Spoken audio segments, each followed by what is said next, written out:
Okay. Mas lamang na kayo sa amin.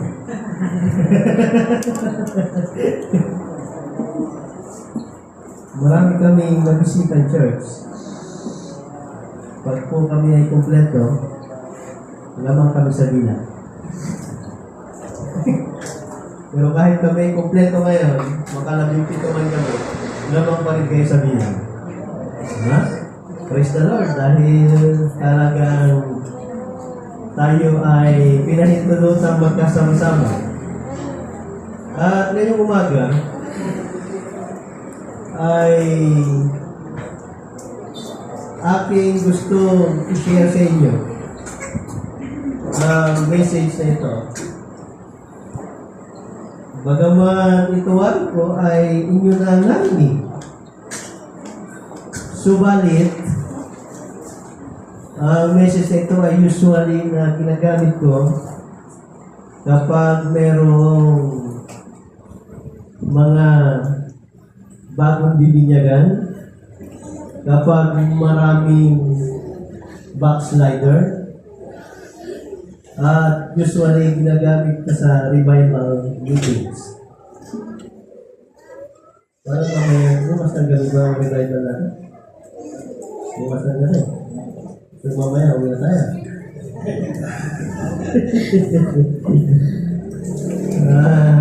Yan mo ang dahilan kung bakit kami ay nagpasya na kami manatili sa inyong lugar hanggang Lunes.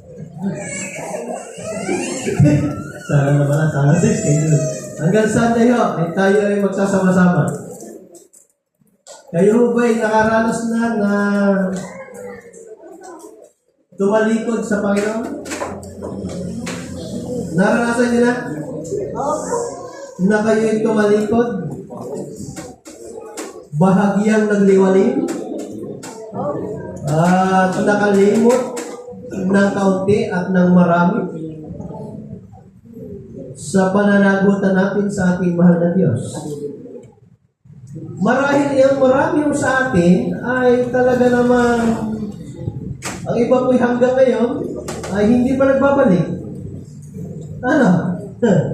Ang iba ay sabi nga kanina ay part-timer pa rin. Ang iba ay half-Bentist. Marami ano. Subalit kailanman, kung tayo may nakalimot, nagliwaliw, naging prodigal, kailanman ang Diyos ay hindi tayo kinalimutan. Kahit gaano kapasaway, kahit gaano kalabag ang iyong mga ginagawa, mahal na mahal ka ng Diyos. Walang kaduda-duda. Sapagkat kayong lahat ay narito.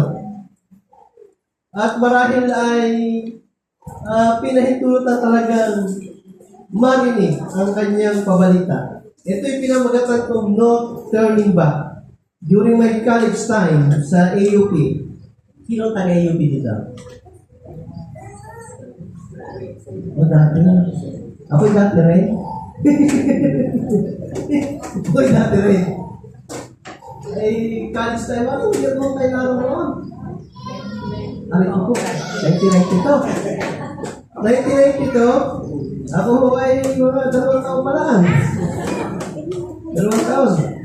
Noong mga panahon yan, wala pa. Wala pa kamuang-muang. Hubo pa'y patikad pa. So, during my college time sa AUP, ako po ay hindi born Adventist. Hindi. Ako po ay isang sagradong Katoliko na dati daw ay walang susi. Dikandado. Dahil ako'y naglingkod sa aming kumbento ng mahigit 3 taon bilang sakristan mayor. Kaya ako'y likas na mabait. Bago ako naging Adventist, ako'y mabait-bait na. Ay sakristan mayor ay talagang talagang sandang dikit ko yan. Kung ano mang aming pagbibiruan ay gano'n na naman. 3 taon mahigit sa kumbento, muntik na naging musinyo. Dahil ako yung pinaaral ng pare sa kumbento, sa seminary. Hindi yata yun ang sa gusto ng Panginoon para sa atin. Sapagkat libre lahat. May assistance pa sa family. Siyempre, nasa kumbento ka, walang labasan yun eh. May assistance sa family. Sapagkat yan ang kabayaran namin sa iyo bilang paglilingkod mo ng 3 taon bilang sakristan mayor. Ay, no, na sakristan mayor, walang sweldo. Ngayon, meron na. At kailangan college graduate. Dahil na namin pamakin, isa Christian Mayor ngayon doon, tapos ng business administration sa STI, ay doon siya. Ngayon ang trabaho niya. May sweldo. Samantala ako noon, ay wala, ang dami kong nalilikom na kwarta sa mga busyo, mga offerings, nagtanda bulok-bulok na mga punas.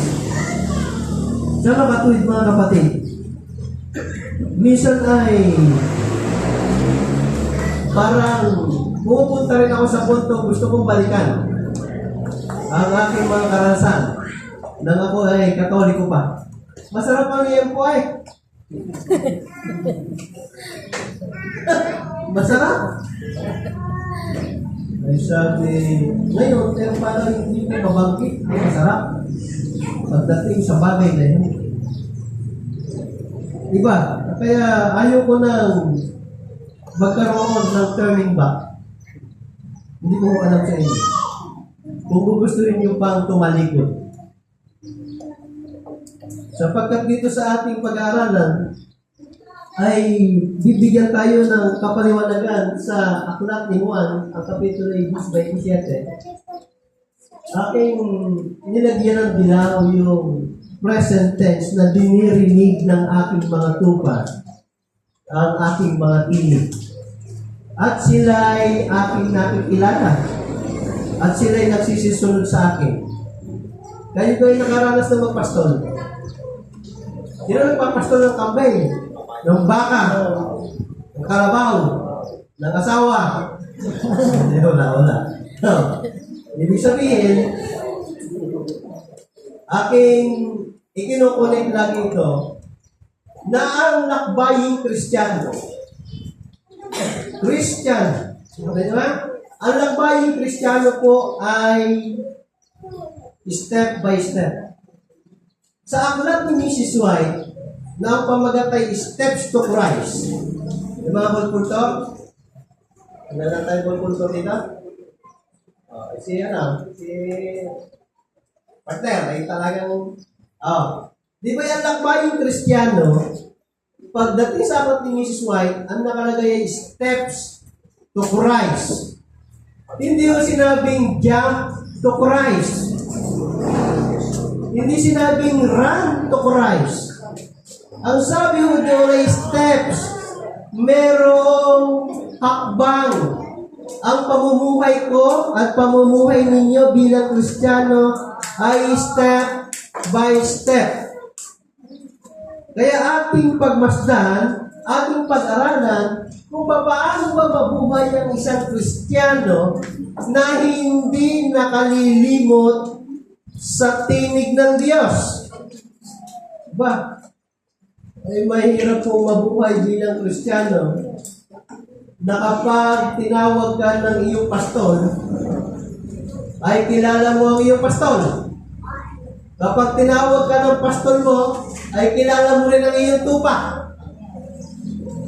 Tayo po bilang mga Kristiyano ay laging inihahalin tulad sa isang tupa at ang Panginoong Isus ay laging siya ang pastol.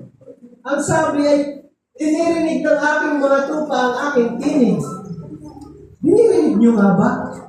Dinirinig ko nga ba ang tinig ng aking pastol bilang tupa? Kung magkagayon, sa paano kapamaraanan mo dinirinig ang tinig ng Diyos? Lagi nagsasabi, wala yung ating isang kalbo, kasama namin yung isa namin miyembro na kalbo din. Dalawa na sila. Iinit ang ating panahon. Ibig sabihin, yun po ay yung time ng ating crusade ay nagsasabi lagi, ay, hindi muna ako magpapabinyag.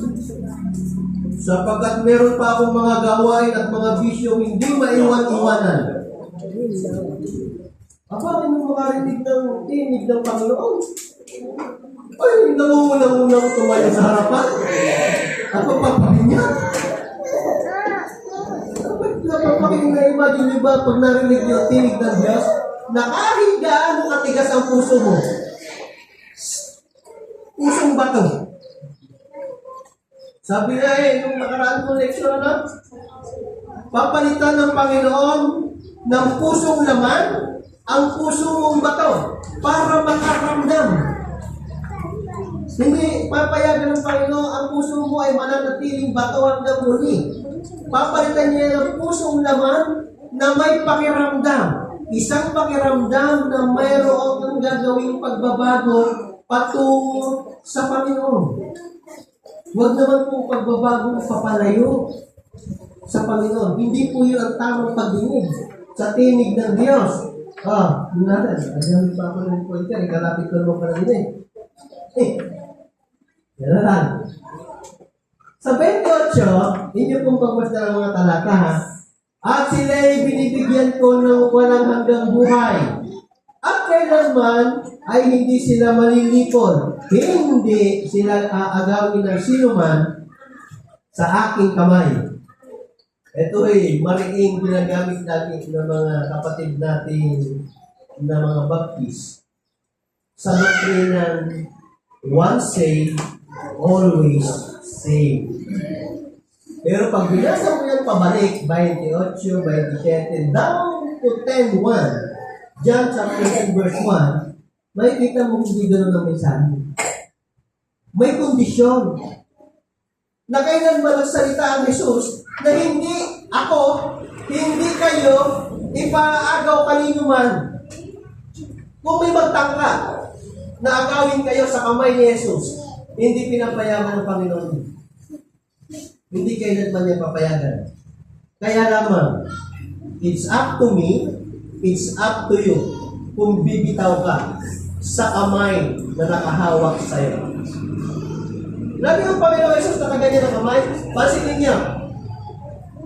Ang tayo ng kamay ng Panginoon Jesus, hanggang siya sa imong matay sa krus ng Kalbaryo. Ang tayo ito. Lagi nakaganyan. Inyong pansinin. At yun po ay mayroong kapaliwanagan pala. Ngayon, sa 29, ang nagsalita yung aking ama. Sabi, ang aking ama na sa kanila ay nagbigay sa akin ay lalong dakila kaysa lahat at hindi sila maaagaw ninuman sa kamay ng ama. Ito matindi. Nung nagsalita ang Panginoon siya sa 28, hindi kayo paagaw kung may magtangka. Nung nagsasalita ang ama, hindi rin tayo ipaagaw kung may magtangka. Kaya naman, napakamahal ka ng Diyos. Ang Diyos po ay hindi nananakal. Lahat, tandaan nyo yan, hindi kayo sinasakal ng Diyos sa inyong mga desisyon. Ang Panginoon lagi ay nagpapaubaya at nagbibigay ng pagkakataon na ikaw ay magdesisyon ng sa iyo. Kaya sabi naman bakit gano'n hindi papatayin niya si Satanas na wala ng kasalanan? Isang pitik lang naman ng Panginoon ay tapos na. Ay bakit hindi ginagawa ng Panginoon? Ha? Ba't hindi ginagawa? At pagka ikaw ba nakaw, si brother ay nagkasala, ay patay agad. Okay, nagkasala, patay agad. Adiyo, boss? Ay natin tayo makasalanan. Hindi ka? Yan ang konsepto ng pag-ibig ng Diyos. Kaya masaya ito. Pag binasa mo ng pabalik, mahal ka ng Diyos Ama, hindi ka maaagaw ng sinuman sa kamay ng Diyos Ama. Sa 28, hindi ka maaagaw sa kamay ni Jesus sa isang kondisyon. Anong kondisyon? Hindi ka pababayaan ng Diyos Ama, hindi ka pababayaan ni Jesus, hindi ka niya ipaagaw kanino man. Sa anong kondisyon? Ha? Hindi bibitaw. Ang kondisyon ay, ang sabi ay, dinirinig ng aking mga tupa ang aking tinig. Ay kaninong tinig ang dinirinig ng iba? Kaninong tinig ang kanilang mga naririnig? Bakit sila napapahiwalay sa Diyos Ama? Bakit sila napapahiwalay kay Kristo? Kaninong tinig ang nadinig ng mga yan? Kaninong tinig ang nadinig ko nung ako ay magliwalim? Kaninong tinig ang narinig ninyo nung kayo'y pansamantalang nahiwalay Tinig ng lasing. sa relasyon natin sa ating Panginoon? Kaninong tinig yan? Hindi po yan ang tinig ng Diyos kung yan ay nagpahiwalay sa inyong magandang relasyon. Hindi po yan tinig ng Diyos. Kaya pag binasa mo ng binasa yung pababa, yan ang konsepto na sasalungat sa doktrinang once saved, always saved. Kailangan pa rin natin dinggin ang tinig ng ating pastol. Okay, sige. Puntahan natin yung kwento. Familiar kayo sa kwento ng Mateo 14? Mateo 14, kwento ni Pedro, ng mga apostol, ng mga disipulo sa dagat. Sige, ano natin? Mateo 14. Yan. Alam niyo na. Ang kwento. Nakita niyo yung bangka. Ha? Di ba pagkatapos magpangain ng Panginoon ng 5,000 katao, ay sinabihan niya ang kanyang mga alagad, ay sige, mauna na kayo sa kabilang pangpang. Ako'y susunod na roon. Ay dahil naulan na, kabagyuhan na, may mga kalamidad na. Ay mauna na kayo roon. Pamilya na kayo sa kwenta? Ha? Hello? Ay, hindi nakikinig sa inyo mga Bible teacher. Ay, yung Mateo 14, ay kwento na yan. 14:26. Ay, di ba sabi, ang mga ano yung nasa bangka, at sumunod naman ang Panginoon alam mo mga disipulo, na naiwan naman ang Panginoon Diyos doon sa kabilang pampang habang sila naglalayang patawid. Ay, di ba tumatawid na may bagyo?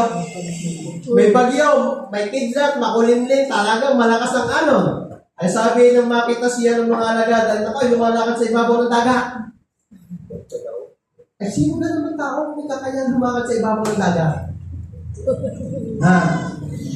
Bukod kay Juan Ricardo. Hindi ka, walang sino man sa ating sanlibutan ang may kakayahang lumakad sa ibabaw ng dagat.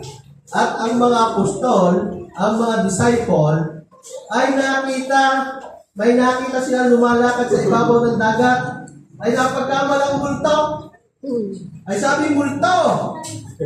Ako sila nagsisigaw sa takot. Ay sa ganang inyo, pagka kayo nakakita ng lalakad sa ibabaw ng dagat, hindi kayo matatakot. Ay di may nakakatakot. Ay sabi sa 27, datapwat nagsalita sa kanila si Jesus, Aba, ay nakasanin niyo ang inyong loob. Huwag kayong matakot. Etong mga kapatid etong terminong ito, na huwag kayong matakot, ay 333 times sinabi sa Biblia. Dami, no? Ibig sabihin, matatakotin ang tao. Matatakotin. Matatakotin sa multo. Ay, ako'y nakaranas ko ng ganyan. Hindi ko alam kung ako'y sa Kristan pa noon, ay ang misa namin alas 4 ng madaling araw. Ako'y nakabisikleta. Usapang multo. Ay, yung aming lugar natin, hindi pa naman ganun kaulan. Ngayon naman hindi pa rin kaulan. Ay, pag ako'y nagbibisikleta, ako ang mamumuna sa Kristan sa misa, ako'y nakabisikleta, dadaan ako sa puno ng kamatsili, may shade, nag-aabang ng pasahero, mga tao. Alas 4 ng madaling araw, dumaan ako, may puno ng kamatsili. Ay, tinapatan ko, may isang mama na nag-aabang, napakalaking tao. Puro puti. Nakaputi, naka-long sleeve, nakaputi din ang sapatos, puti ang pantalon. Hindi mo na may bata pa noon Ako na may high school pa. Sige ang bike ko. Tingnan ko lang yan. Ay, then sabi ko ay nag-aabang ng pasahero. Siguro pabayan. Bayan ng balayan. Nakaw. May kasunod akong jeep. Tumigil. Sige ang bike ko, tumigil. At ako ay nag-aabang ng pasahero. Sumakay.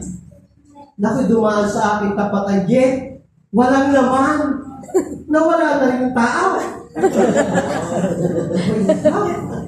Ay, sa takot ko. Ay, sige ang padyak ko. Padyak ay yung sumala na yung pedal sa akin pa ay nalulud ako. Naku, natanggal pa ang kadena. Ay, sa takot ko. Ay, hindi ako magkaintindihan. Akay ko ang bisikleta yung nakarating ng bayan. Ay, dahil iniisip ko kung doon ko'y kakabit ang kadena, ay baka ako'y dakmain. Ay, alam mo naman ito. Takot ako. Ay, di mo lang ako. Ay, sabi ko sa pare, ako hindi na uuwi. Dito na ako sa kumbento at hindi ako'y baka ako'y naroon pa iyo higanting mama na nakapugay. Ay, nawala eh. Kala ko sumakay ng jeep, wala pa naman ng jeep. Sabi ko lang, yung mga multo na yan pala ay talagang nag-create ng takot sa puso ng tao. Kaya hindi nakaranas sa mga ganyan. Ay, meron din. Ako talagang magkukwento ha. Hindi totoo lang. Sabi sa 27, ay huwag kayong matakot. Ay may isang alaga. Ang pangalan ni Pedro. Hindi si Pedro naman. Ay kung yung susuri ng Biblia, si Pedro ay matalino. Pero laging sablay. Laging sablay. Lagi si Pedro sablay. Ngayong pagkakataong ito, ang sabi ni Pedro Garini, sabi sa kanya sa 28, hindi ko lang nilagay, sa 28, sabi ni Pedro, Panginoon, kung talagang ikaw iyan, hayaan mo akong lumapit sa iyo. Imagine mo nasa bangka si na Pedro, at ang Panginoon ay naroon nakalutang sa ibabaw ng dagat. Ang sabi ni Pedro, Panginoon, kung talagang ikaw iyan, hayaan mo akong lumapit sa iyo. Sabi, palagay niyo, tanong ko sa inyo mga kapatid ko, kaya ba ni Pedro lumakad sa ibabaw ng dagat? Hindi. Kaya? Kahit pa lahi ni Spider-Man. Walang tao ang may kakayanan lumakad sa ibabaw ng dagat. Ay kaya, sabi ng Panginoon, sige, Pedro, halika, lumapit ka. Sabi ng Panginoon. Ano nangyari kay Pedro? Nakalakad ba sa ibabaw ng dagat? Ha? Nakalakad? Nakalakad. Nakalakad siya, pero magtitignan. Ayaw. Sapagkat, ano yung palakad kay Pedro? Bakit siya nagkaroon ng lakas ng loob at nagkaroon ng kakayahan lumakad sa ibabaw ng dagat papunta sa Panginoon? Dahil ang sabi ng Panginoon sa kanya ay, halika Pedro, lumapit ka.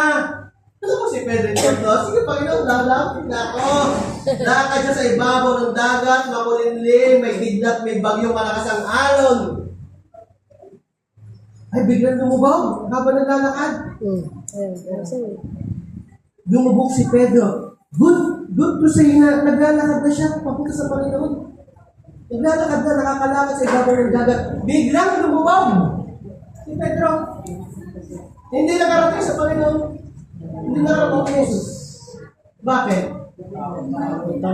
Takot sa alon. Sa hangin, malakas ang hangin. Naglalakad si Pedro, malakas ang hangin, malakas ang alon. Ang sabi ng Panginoon, halika Pedro, lumapit ka. Nung lumalapit si Pedro, naglalakad sa ibabaw ng dagat, ang distraction sa paligid, may bagyo, may hangin, malakas ang ulan, may kidlat, malakas ang alon. Nawala ang focus ni Pedro kay Jesus. At apat na salita lang ang sinabi ni Pedro.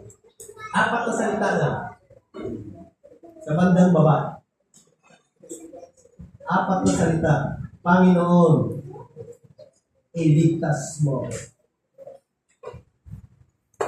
Minsan, ako at ikaw, nawawala ng focus kay Jesus. Sa dami ng dilubyong nangyayari sa inyong mga buhay, sa aking buhay, ang dami ng problema, ang dami ng pabigat, sobrang bigat na sa balikat, kapatid. Hindi natin kaya talaga. Hindi natin kaya. Wala ni isa dito o walang problema. Mapabata o matanda, babae o lalaking anak ng Diyos. Ang dami ho nating pinapasan na minsan sobrang bigat na po. Sasabog na ang ating dibdib. Ang dami nating kalamidad sa buhay. Ang dami nating problema sa buhay. Ha? Pero kailanman, kapag sinabi mo sa Panginoon, iligtas mo ako, agad-agad ang Panginoon ay naglelay ng kanyang kamay. Ikaw na ang magbibisay kung hahawa ka sa kamay ng Diyos sa kabila ng iyong mga nararanasang hindi naman kagaanan. Karanasan sa asawa, sa kapwa mananampalataya, sa trabaho, sa paaralan, ang dami natin. Ang daming bagyo ng buhay sa atin bilang Kristiyano. Yan po ang problema natin ngayon. Sa lakbaying Kristiyano, ang dami ng bagyo. Ang problema sa ating mga mananampalataya, laging nakatingin sa bagyo. Bakit hindi natin tingnan ang tagapagpila ng bagyo ng buhay? Focus kay Jesus. Kasi unang aral sa kwentong ito, huwag na huwag kang titingin sa bagyo ng buhay. Tumingin ka sa tagapagpila ng bagyo ng buhay. Kaakibat na natin bilang tao na tayo'y daranas ng mga ganitong karanasan. Mga kalalagayan na magpapahina ng ating mga pananampalataya.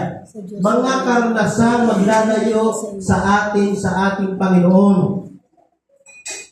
Laging may bagyo, mag-iingat po tayo.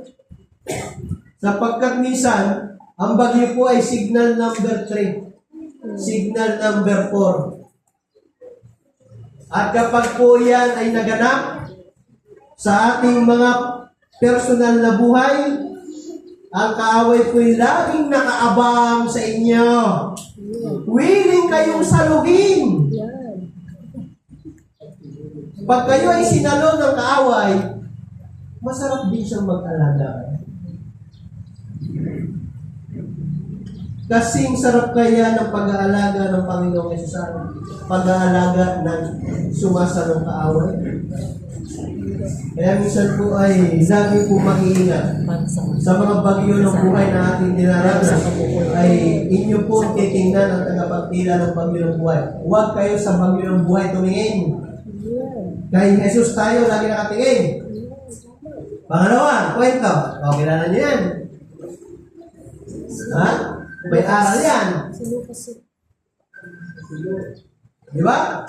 Ang bilin ng Panginoon, ang palaala ng Panginoon sa mga huling panahon, ano lagi ang sabi niya? Pagdating ng huling panahon, alalahanin mo. Sino? Ang asawa ni Lot. Tanong mga kapatid, ano ba nangyari sa asawa ni Lot? At bakit pinapaalaala sa atin, pinapa-flashback ng Panginoon? Alalahanin mo ang asawa ni Lot. Ano ba nangyari sa asawa ni Lot? Naging? Bakit? Ay, lumingaw. Ay, bakit ka nalingaw? At maganda checks. Nagsisikol pa. Aba, abiroy niya, lumingaw. Shortcut, ano? Ang asawa ni Lot, naging haliging asin sapagkat siya'y lumingaw. Saan lumingaw? Sa Sodoma at sa Gomora. Bakit? Anong meron sa Sodoma at Gomora? Pilit na ang leeg ng asawa ni Lot ay gusto lagi lumingaw. Kaya mo lang, kapangyarihan. Kasi si Lot, pinsan ni Abraham.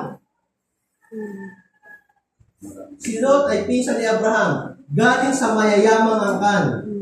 Pinili ni Lot na mabuhay.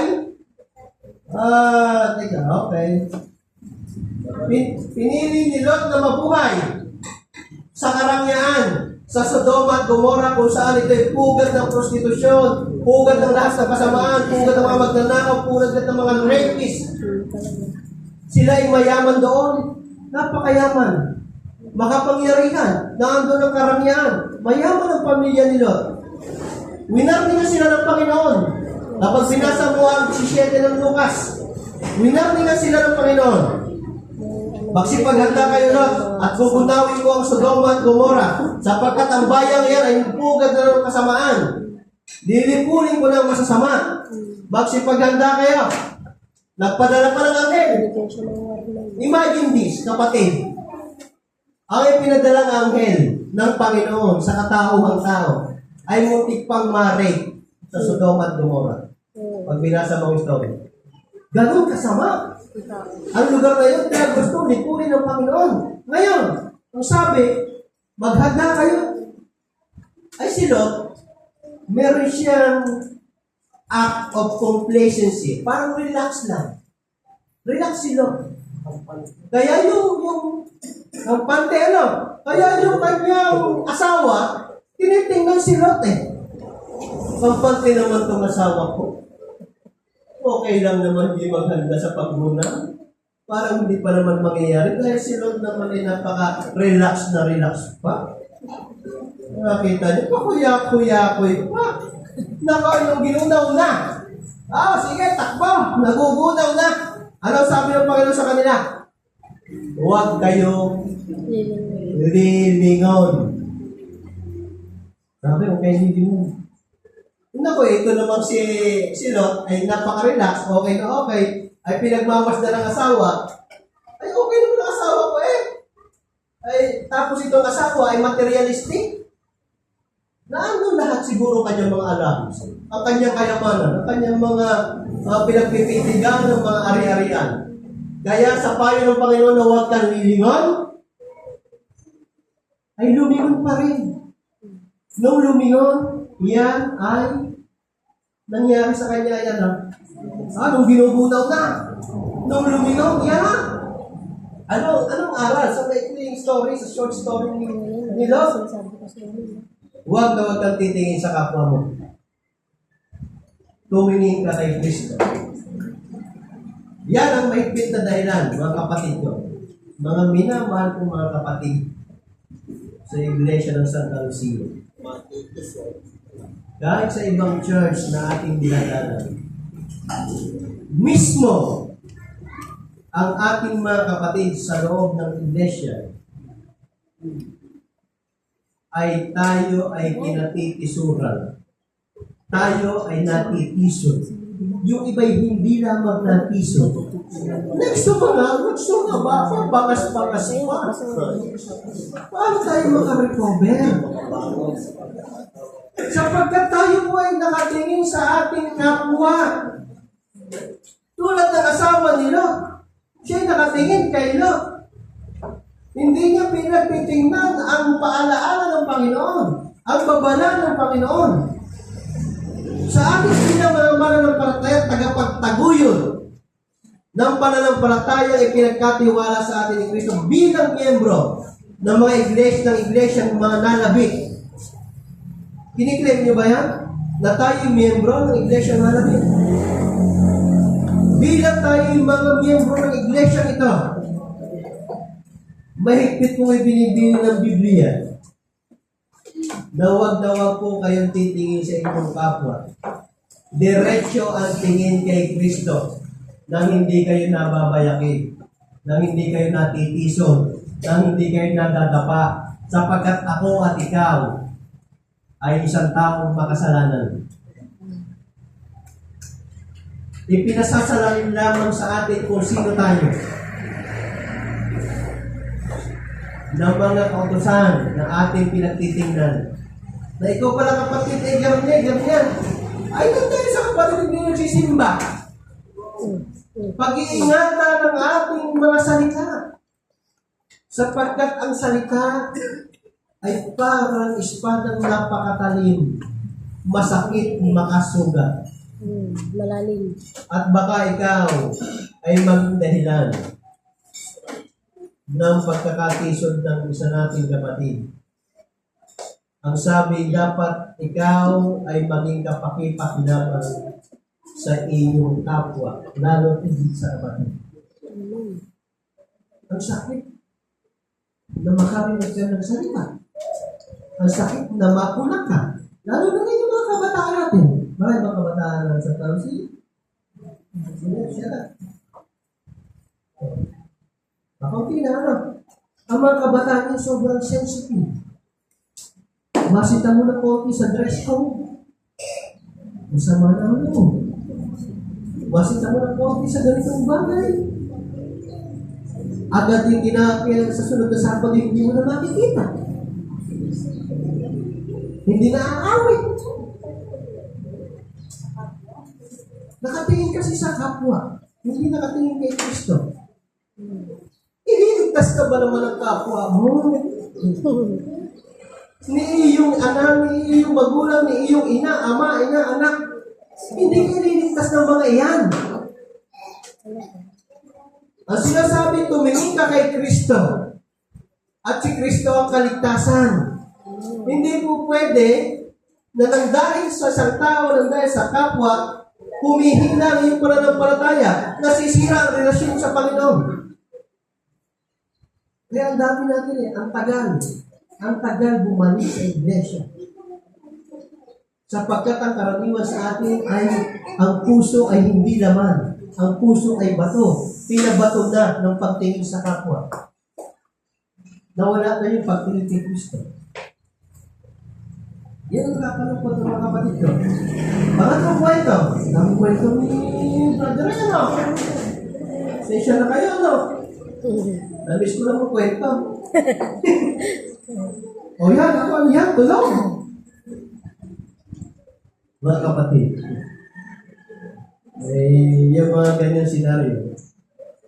Itong lesson na ito ay hindi ko para sa inyo. Para sa katabi nyo.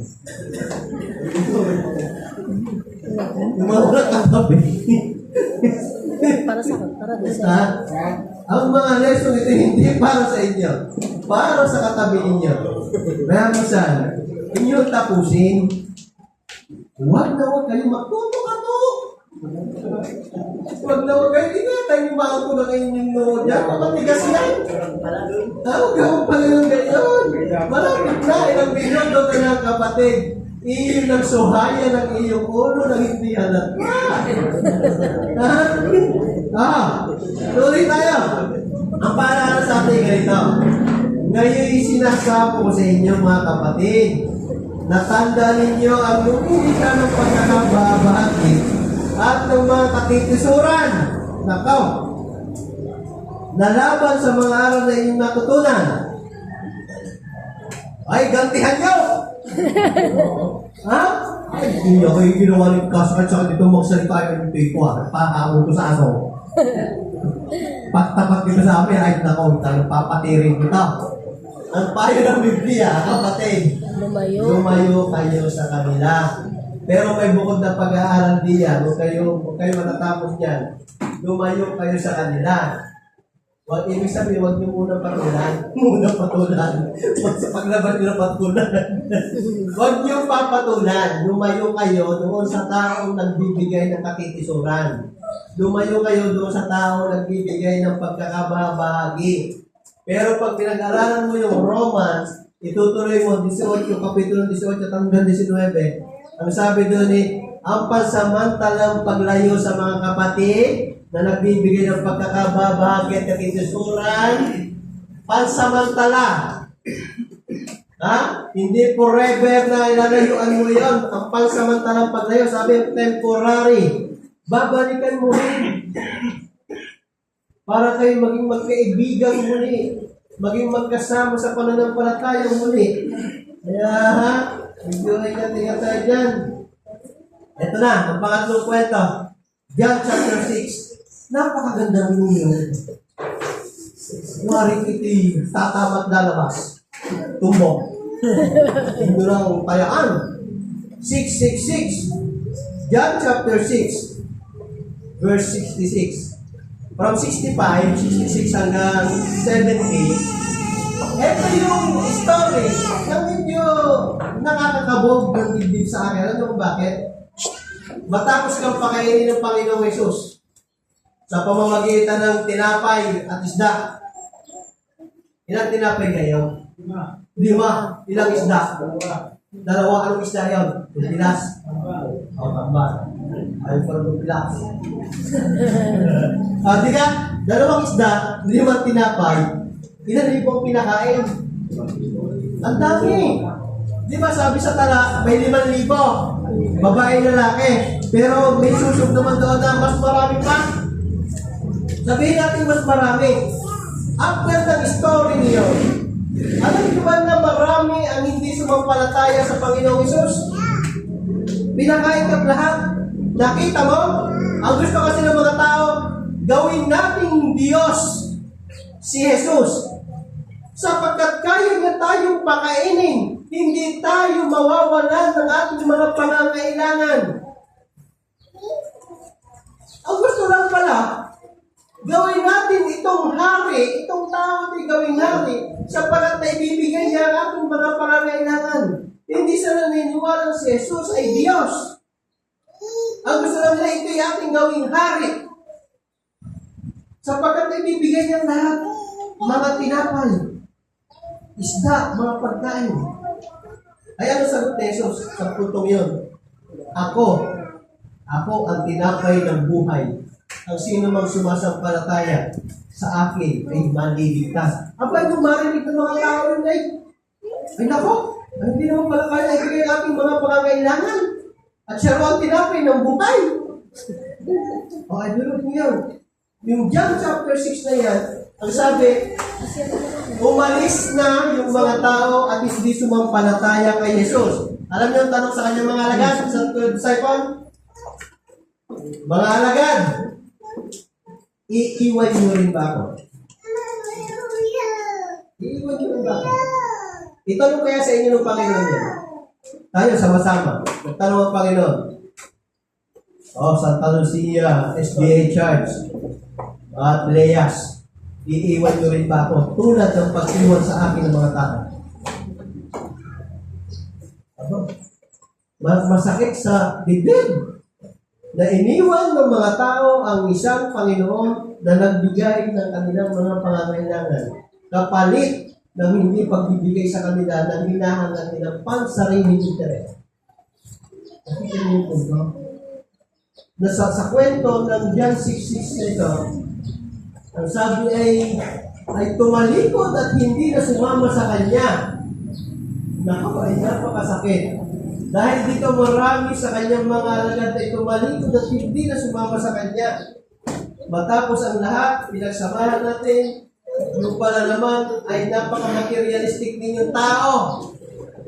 Pag hindi nyo nakuha ang inyong gusto, according sa inyong personal na pangangailangan, ay iiwanan mo rin pala ako. Di ba? Ang mga tao, pag hindi karaka-raka natugunan ng Panginoon ang mga sagot sa ating mga panalangin, lalo may mga senaryo tayo na tayo namatayan, ay makapakahigpit ng pagsisisi. Ay bakit Panginoon sa akin pa nangyayari ito? Ako na may nag-iikapo, ako na may nagbibigay, ako na community service. Ay kanina mo gusto mangyari sa iba? Hindi ba? Huwag ganun natin ang tanong na porkit nakakaranas ka ng dilubyo, ng problema mabibigat, ng mga karanasang hindi pangkaraniwan, ay para baga kino-question mo ang Panginoon sa mga lahat ng mga nangyayari sa iyo. Masasabi, ito baga Panginoon ang kalooban mo para sa akin. Sinasabi mo ba, kalooban ba? Niloob ba ng Panginoon? Kalooban ba ng Panginoon? Ay kayo mamatayan? Gusto ba ng Panginoon ay kayo umiiyak? Tumutulo ang luha mo, nahihirapan ka. Hindi kayo naman gusto ng Panginoon yun. Pero, ito ang maliwanag sa salita niya. Kanya po itong ipinahintulot na mangyayari sapagkat may gusto ang Panginoong kalagyan ka at yun ay sa pabuti. Kailanman hindi nag-isip ang Panginoon sa kanyang mga anak. Ang isang ama ay hindi nag-iisip ng ikapapahamak ng kanyang mga anak. Ipinahihintulot niya, sapagkat ang kapalit niya ay mas maigit, higit sa iyong inaasahan. Kaya huwag kayo masyadong malulungkot sa mga pangyayaring malungkot sa inyong mga buhay. Okay. Ito ang sagot ni Pedro Sabi ni Pedro, ito na naman, umakakada naman si Pedro. Sikat si Pedro, no? Kasama si, sa kanyang core group si Pedro Sabi ni Pedro, ang sabi ng Panginoon kasi kanina ibig din ba ninyo umalis? Kayong 12. Ako iniwan na ng mga tao. Kayong 12. Ibig din ba ninyo umalis? Ay sagot ni Pedro, Panginoon, kanino naman kami pupunta? Kanino kami pupunta? Ganun din kaya maging sagot natin? Kanino kami pupunta, Panginoon? Ikaw ang may salita ng buhay na walang hanggan. Ito walang hanggan. Yung tagasalo, nakatabi nyo, at bumubulong sa inyo, sige, matulog ka, huwag mo pakiganyan. Unit temporary lang ang ino-offer sa ating kapatid. Temporary. Ang ino-offer ng Panginoon ay isang salita ng buhay na walang hanggan. Yun yung mga salita ng buhay na walang hanggan. Kaya napakaganda ng sagot ni Pedro kasi Pedro sablay Pag sabi ng Panginoon, kayo ba'y aalis din? Ay Panginoon, ay kanino naman kami pupunta? Ikaw lamang ang may salita ng buhay na walang hanggan. Yun ang eksaktong sagot. Sabi maging sagot po rin yun at sagot natin yun. Kapag sumagi sa isip natin, yun sa kabila ng lahat, hindi ko kailanman iiwan ang aking Panginoon. Hindi ko kailanman iiwan si Jesus. Sapagkat siya lamang ang may salita ng buhay na walang hanggan. Walang hanggan, hindi po temporary. Pangatlong aral. Manatili kay anong unang aral? Huwag tumingin sa bagyo ng buhay. Tumingin sa tagapagpila ng bagyo ng buhay. Pertaining to Jesus. Second aral. Huwag tumingin sa kapwa. Huwag tumingin sa inyong katabi. Tumingin kay Kristo. Pangatlo, manatili tayo kay Jesus. Masarap ito. Ito ay patungkol kay Jesus. Isa lang ang pupuntahan nyo. Ang tagapagtila si Jesus. Ang titingnan mo po ako si Jesus. Huwag kapwa. Mananatili ka kay Jesus. Kay Jesus na tayo ng Jesus. Kasama pa nga kami Espiritu.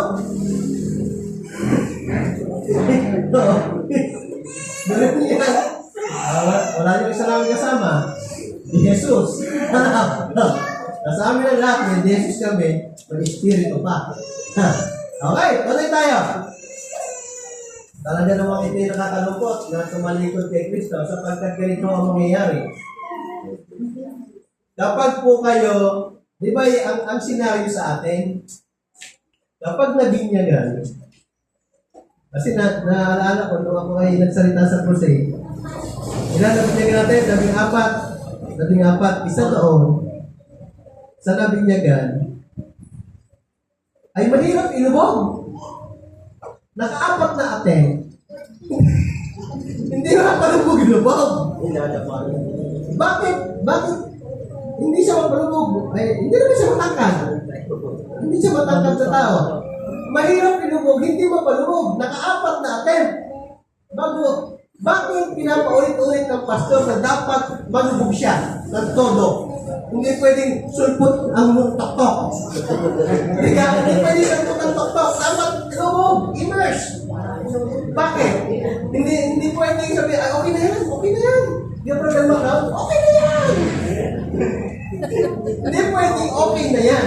Kailangan sa baptism, total immersion. Lubog, walang litaw. Ayoko, mahirap. Kung ang pangatlo, aking pinagmamas na may video pa nga ako Ay, sipon pantok-tok. Ulit. Explain na. Ano ko iniba na ang way ng paglulubog eh? Ay talaga, bahala ka lang, hindi malulunod. Bahala ka na ngayon, basta mapalubog ka. Hindi na palubog. The concept is, kaya siya kailangan malubog, total immersion. Baptism is divine, baptism, total immersion. Kailangan lubog na lubog ka sapagkat pinapatay natin ang ating buhay, yung mga kasalanan natin nililibing natin.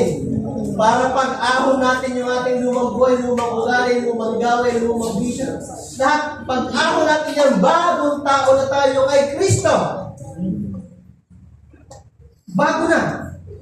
Hindi yung inilibog kang demonyo, aahon kang demonyo. Hindi mo gayon. Kaya dapat total immersion. Ano kinalaman ng Hebrews 6:4 hanggang 6?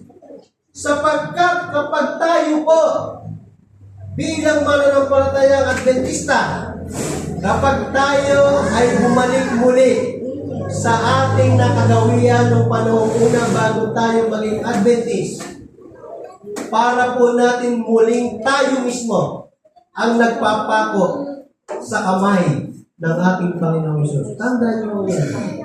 Kapag tayo po'y bumalik muli sa mga gawin nating nagpapalayo ng ating relasyon sa Panginoon, sa mga gawin at ugali nating hindi maiwag-iwanan, ugali nagpapahirap sa atin, ugali laging nagpapagbagabag ng ating kalooban kung ito ay tama at mali, parang tayo na rin ang nagpako sa kamay ng ating Panginoon. Tayo na rin. Inyo po linilini, basahin natin yung Hebrews 4 hanggang 6, na para bang masakit sa dibdib na ikaw mismo ang nagpapako at sumusugat sa kamay ng iyong Panginoon sa pamamagitan ng mga gawain mo na hindi mo maiwan-iwan, na alam mo namang mali. Hindi nga? Kasi masarap eh. Masarap ang mali, masarap ang bawal. Na naranasan mo yun before. Bumabalik ka sa ganun, naninigarilyo ka na naman, nagiinom ka na naman, humihilig ka na naman sa sugan at sasabong ka na naman, muli mong ipinapako sa krus ang kamay ng iyong Panginoon. Practically speaking. Yun, kapatid. Paano tayo patuloy sa Diyos? Parang kami lang yan sa mga agriculturist, Sabi ko nga, ang lakbaying Kristiyano ay hindi run to Christ, hindi jump to Christ. It's all about steps to Christ. Maraming step. Para malaman, sa amin, ay magsisimula ka sa buto, tapos ikaw ay pupula, at pagka ikaw ay naipula na, ikaw ay didiligan, kailangan mo ng sunlight, kailangan mo ng abono para lumago. Hindi ito instant. Tulad sa movie ng John in the Beanstalk. Hindi instant na, yung giant slayer.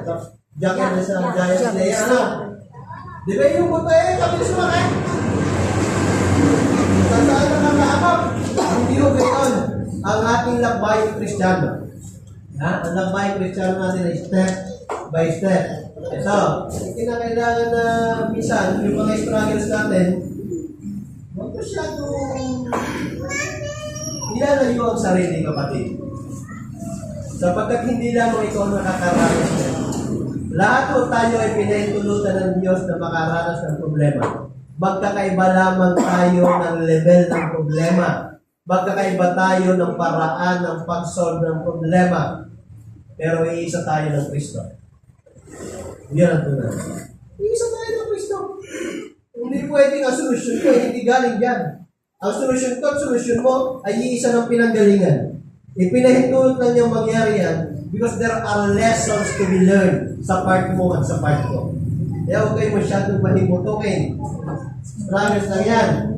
Okay. Ay, di ba? Hindi panasak na. Kawikaan 24:6. Sapagkat ang matuwid ay nabubuwan ng mga pito at bumabangon ulit. Hindi naman sinabi dyan na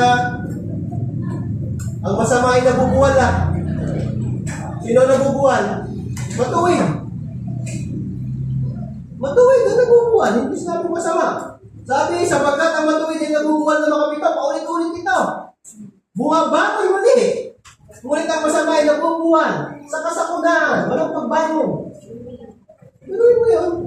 Ang matuwid, pinapahintulutang mabuhat ng Panginoon at babangon muli. Sa kanya pa rin kapahintulutan. Pero ang masama, kapag nabuhat, diretso sa kasakunaan. Yan ang masama. Talaga, mahirap yan. Huwag kang magalak. Sabi, aking kaaway pagkat ako'y nabuhan. Ay, kita mo? Bisan, tayo mga tao ay tuwa. Ano? Huwag kang magalak laban sa akin o aking kaaway. Pagka ako'y nabuhan, ako'y babangon. Pagka ako'y naupo sa kadiliman ng Panginoon, ay magiging ilaw sa akin. Napaka-self-explanatory. Pero minsan, sa buhay ng mga Kristiyano, pero na lang ako 5 minuto, ha? Pero pwede ba? Pwede ba? Hindi mo din kami uwi, kaya pwede ba mag-extend? So, ibig sabihin mga kapatid, ito, iwasan natin ito, ha? Yung isa sa mga sakit ng mga Kristiyano ay pagkamainggipin. Pagka ang kapwa mo umaangat sa buhay, kapasalamat mo rin sa Panginoon. Huwag yung iilayin mo pababa, sisiraan mo ganyan. Tuwan-tuwa ka pag siya napapahamak, tuwan-tuwa ka pag nalugi. O no, nakita mo, lugi ka kayaon. Huwag yun. At ang kaaway, laging gumagalaw eh. Laging tuwan-tuwa ang kaaway pag ganyan tayo eh. Nag-iisip tayo ng masama sa kapwa, nag-iisip tayo ng ganti sa kapwa, nag-iisip tayo ng mga negative. Tuwan-tuwa sa Satanas. Samantala ang Panginoon nalulungkot naman sa atin. Ako, tuwan-tuwa yung kalaban na ikaw yan, nagpapang-away na dahil sa pera. Ako, papang-away na nai-engage. Ikaw, papang-away na. Sabi nga kung hindi mo kayang abuti o pantayan ng inyong kapwa, ayan o, gantihan mo. Hindi dapat gano'n na. Hindi mo nga kaya pantayan, hindi mo kaya taasan. Sige lang. Magdalanginan kayo sa isa't isa. Hindi solusyon. Baka kaya hindi ka pinagkakalooban. Baka kaya ang mga panalangin mo ay hindi sinasagot.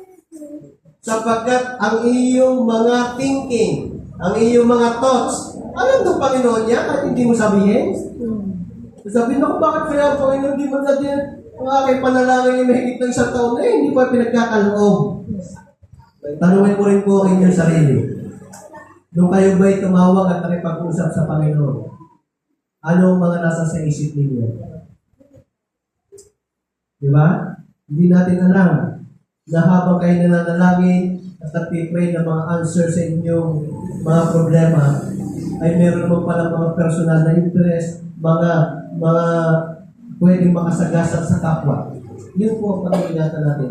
May dahilan ng Panginoon kung bakit delay ang answer sa inyong prayers. May dahilan din ng Panginoon kung bakit on the spot, sinagot na agad ng Panginoon ng ating mga panalangin. Pero definitely, kapatid, narinig niya ang panalangin mo. Narinig niya yan. Huwag kang mag-alala. Okay. Ito na, binasa ito ng ating kapatid kanina. Ang ating key text, ang Hebreo 12:1-2. Sabi nila, kaya diyamang napapalibutan tayo ng gayong kakapal na bilang ng mga saksi. Itabi natin yung bawat pabigat. Ito yung nagsasummarize ng buong sermon ngayong umaga. Sabi nga sa atin, anak, be the sermon. Tama yan, kapatid? Sa iyo? Gusto kong makakita ng sermon. Ayokong makarinig. Ibig sabihin, walk the talk. Ipamuhay mo si Kristo araw-araw. Sapagkat ang paraan mo ng pamumuhay, paraan mo ng pananalita, paraan mo ng kilos, paraan mo ng pakikipagkapwa-tao, nagsasalita yan kung sino ang buhay ng Diyos na iyong pinaglilingkuran. Hindi kailangan mahaba at magandang sermon. Kailangan lang makita na pinamumuhay mo kung sino ang Diyos na inyong pinaglilingkuran. Doon gagalaw, doon magsasalita, doon gagabay ang mahal ang ating banal na Espiritu. Okay. Okay, may audio. Bago ako magtapos, gusto kong panoorin nyo ang kwento ng isa sa mga paborito kong kwento. Kilala nyo si si Derek Redmond? Kilala niya? Sige, huwag kayo mag-isip. Papanoorin nyo na lang. Okay, panoorin nyo ito ha. May audio kayo, Ning? Try ko ha. Okay? Try natin. Meron.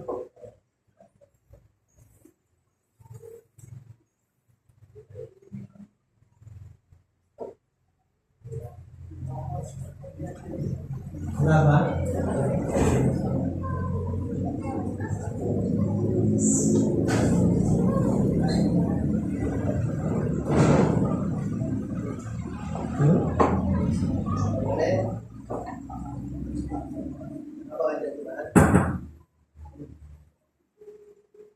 Wala?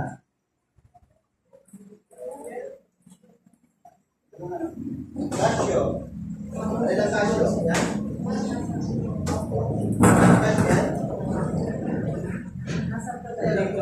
Ay, bayan yan sa proyekto. Wala sa ano.